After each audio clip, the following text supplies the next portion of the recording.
കണ്ണൂരിൽ പൊട്ടിയൊലിക്കുന്ന മുറിവുമായി 3 മണിക്കൂറിലേറെ ആനയെ എഴുന്നള്ളിപ്പിൽ പങ്കെടുപ്പിച്ചു. തളാപ്പ് സുന്ദരേശ്വര ക്ഷേത്രോത്സവത്തിനിടെയാണ് സംഭവം. നാട്ടാന സംരക്ഷണ സമിതി വനം വകുപ്പിന് പരാതി നൽകി.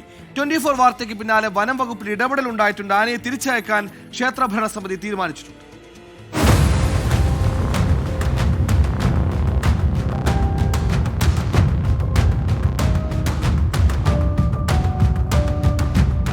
ഒറ്റവാക്കിൽ പറഞ്ഞാൽ ഒരു മിണ്ടാപ്രാണിയോട് കാണിക്കുന്ന കൊടും ക്രൂരത.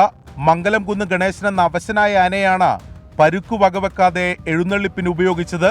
ശരീരത്തിന്റെ ഇരുവശങ്ങളിലും മുറിവുകൾ. കാലിലെ മുറിവ് പഴുത്ത നിലയിൽ.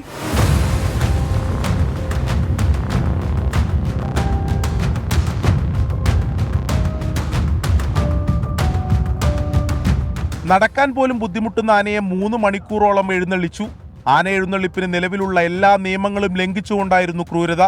അതിന് നടക്കാൻ പറ്റാത്ത ഒരു സാഹചര്യത്തിലാണ് ആന ഇരിക്കുന്നത്. അതുമാതിരി തന്നെ അതിന് കാലുകളിൽ വലിയ വ്രണമുണ്ട്. അതിൻ്റെ അകത്തേക്കൊക്കെ തുണിയൊക്കെ കുത്തി തിരികിയിട്ടാണ് വന്നിരിക്കുന്നത്. ആനയുടെ മുകളിൽ ആൾക്കാർ ഇരുന്നു കൊണ്ട് നൊണ്ടിയിട്ടാണ് ഈ ആന എഴുന്നള്ളിച്ചിരിക്കുന്നത്. 24 കണ്ണൂർ.